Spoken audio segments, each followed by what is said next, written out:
I'm going to go over what I think are the top 10 cards from Ashes of Outland. All the cards just got revealed.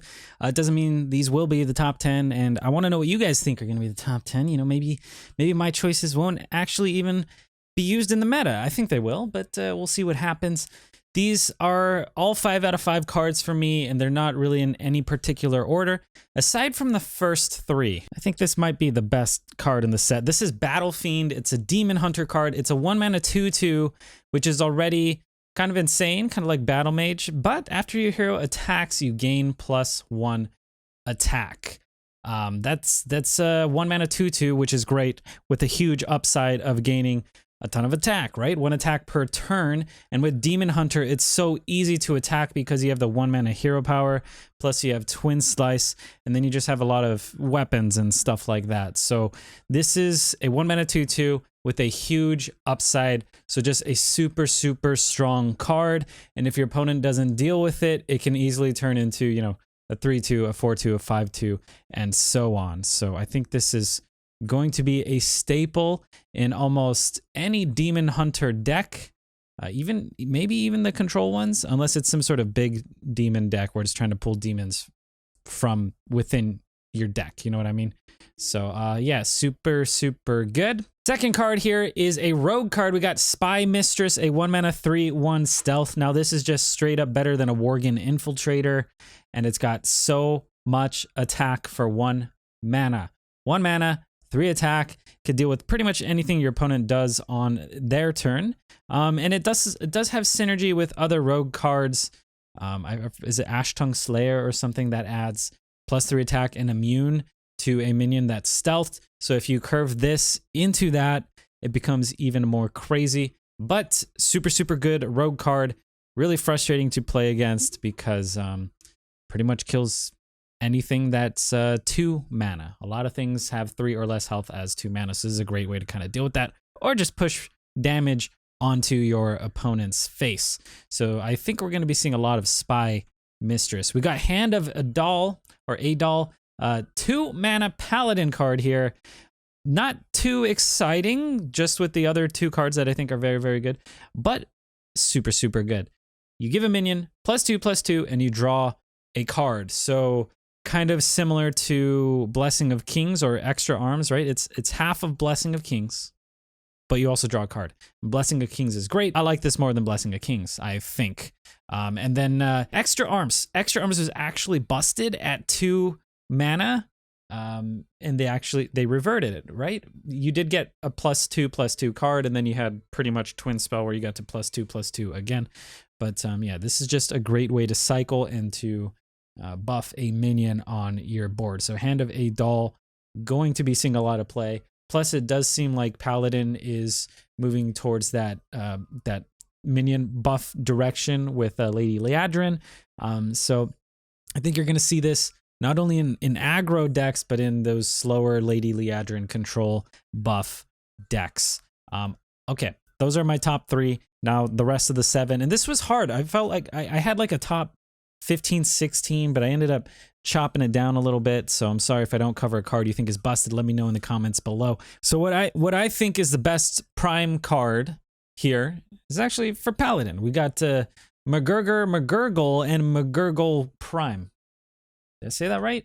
We got a 2-mana 2/1 Murloc, which is not too exciting. It's got Divine Shield, so it's kind of just okay. In a Murloc deck, which I don't know if you're going to be running a Murloc deck, it does seem like there's still a Murloc package, but even in any other Paladin deck, this seems fine. You shuffle McGurgle Prime into your deck. Not too exciting, right? But McGurgle Prime, my god, an 8-mana 6/3 with Divine Shield, Battlecry summon 4 random Murlocs, give them Divine Shield. That is super annoying. You're going to have 5 minions on the board, probably having synergies together, and they're all going to have Divine Shields. That means it's really annoying for your opponent to deal with. A Flame Strike is not going to clear it. They're going to need to ping all the shields off and then destroy it, or use something like a Twisting Nether or a Plague of Death. But yeah, this is going to be super frustrating. Just a huge board fill on 8. You could low roll, get really small Murlocs, but the fact that you're getting 4 random ones you're probably going to hit something that's decent. Or even if you get 3 small ones in a war leader, like you're going to be fine. Or if you get 4 oracles, like you're going to be okay with that. They're all going to have high attack, and it's just really annoying to deal with. Plus, if you are playing some sort of Murloc deck, you just start buffing them up. Or maybe you have Librams in your hand, you just buff them up. I don't know. You hit one of them with a Hand of Adol. It's great. It's a great prime card. And yeah, not only does it belong in Murloc Paladin, which may or may not be a thing, but it will go in pretty much every Paladin deck, I would say. We got Evocation, 1 mana, legendary mage spell. Holy crap, fill your hand with random mage spells. At the end of your turn, you discard them. Main thing that comes to mind for me is Cyclone Mage, but really probably any mage is going to be running this. Even if you just randomly get 4 or 5 mage spells, if you have, 6, 7, 8 mana, like you're gonna find a couple that give you good value. And generally mage spells are pretty strong, so you're probably gonna be happy with what you get. Maybe you're looking for a particular out. Maybe your opponent has a huge board, you have 8 mana, I don't know, and you look for a Flame Strike or Blizzard, you end up getting it, or maybe you just get a Frost Nova. But either way, this is just super good. So much value packed in 1 mana.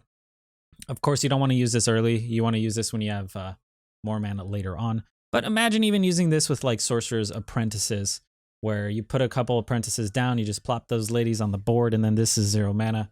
You use this, and then you get a bunch of spells, a bunch of discounts. You can really pop off and have a huge swing turn. So Evocation, plus the art is sick, and it's just great card. Great card. Pack Tactics, a 2 mana Hunter Secret. Well, all Hunter Secrets are 2 mana, but this secret in particular seems very, very good. When a friendly minion is attacked, summon a 3/3 copy. Oh my god, 3/3 copy. So it's a 2 mana 3/3 with upside of, I guess, well, being a secret, confusing your opponent. But if they end up attacking a Death Rattle minion, you're going to get a lot of value. So at worst, it's a 2 mana 3/3, but possibly a 2 mana 3/3 with a huge Death Rattle, something that you actually want to die. So you end up getting 2 copies of that minion. Could be super, super solid.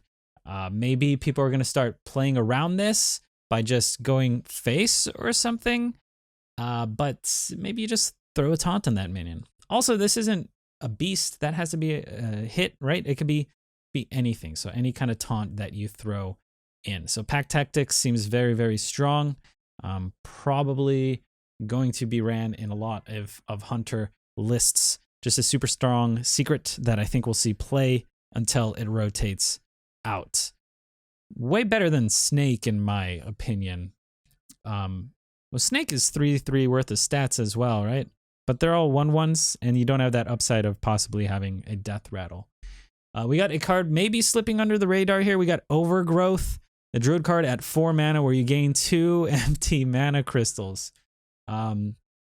Wild Growth was 2 mana, got nerfed to 3 mana. But that was nice because you could play it on 2. This you can't play on 2. I mean, you can coin it on 3. You can innervate it on 3 maybe. But in general, ramp is great. I do like ramp Druid. It's a lot of fun. People would often use Nourish on 6 mana in order to get 2 mana crystals. Now, granted, those were not empty mana crystals, but usually you prefer this over the Nourish for crystals, I think. Now, Nourish is mostly used to get both effects, but sometimes used to just draw. But yeah, I really like Overgrowth, and I think a lot of Druid decks are going to be playing this. A lot of Druid decks. We got Skull of Gul'dan here, a 5 mana Demon Hunter card where you draw 3 cards, and if it's outcast, if this is the far left or far right card in your hand, you reduce their cost by 3.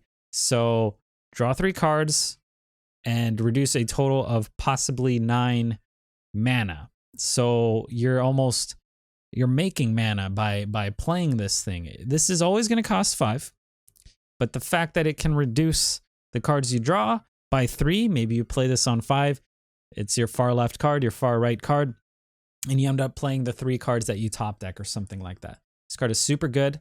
It's going to be seeing a lot of playing Demon Hunter. Demon Hunter seems very, very strong, and I think every Demon Hunter is going to be using 2 of these. We got the Priestess of Fury, a 7 mana 6/7 demon. My god, this thing is insane because it's essentially casting 75% of an Avenging Wrath every turn, but I guess another way to look at it is 2 Arcane Missiles at the end of every turn. I don't know. Either way, it's just super, super good because you have decent stats as a 7 mana 6/7, and then 6 damage randomly split among all enemies. This can go face. This can clear your opponent's board, and it does it at the end of each turn. So if your opponent does not deal with this, like just one turn, you're going to do a total of 12 damage randomly split among enemies. Plus, they would have had to waste resources to kill this at some point. Like, this thing is insane. This thing is very, very good. There is that Dormant card for 5 mana that does 10 damage. Has a little bit better stats, but that one doesn't do it at the end of every turn, just when it awakens. That card almost made my top 10, the other one, but Priestess of Fury, I think just a little bit better. Plus, I do think there's going to be some sort of big demon hunter where you pool big demons. This is going to go in there. It's going to be good. It's going to be great. We got Cains Sunfury, 4 mana 3/5 with charge, and your attacks ignore taunts.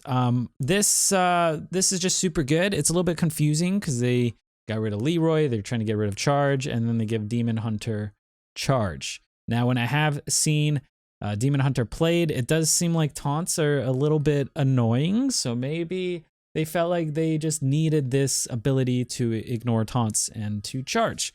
So a 4 mana 3/5.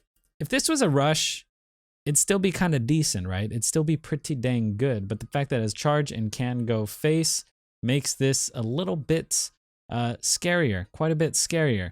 So I think this is going to be used in maybe, again, almost every Demon Hunter list, whether it's mid-range, big, controlled, aggro. This is a great card because it can be used to go face or just as some sort of removal tool. For a couple of my runner-ups, if you guys are curious, I got Ashtongue Slayer. I got Canrithod Ebonlock, the prime for Warlock. I got Twin Slice, another Demon Hunter card. I felt like I was having too many Demon Hunter cards here. And then Maev Shadow Song. So yeah, a couple others really close behind that, but there's an example of some of my runner-ups. Let me know what you guys think are the top 10 cards. What cards are you going to be crafting on the first day? Oh, also, disclaimer, that doesn't mean I want you guys to craft this thing. These or any of these cards on the first day. It's so crazy. The beginning of an expansion, you always have to be very cautious of using your dust because a card that seems good might actually end up being trash. So be careful with that. But play some decks that you enjoy. Craft some cards that you think are going to be good, not just because I think they're going to be good. You guys are amazing. Hit the thumbs up. And that's it. Good luck on ladder and stay hydrated.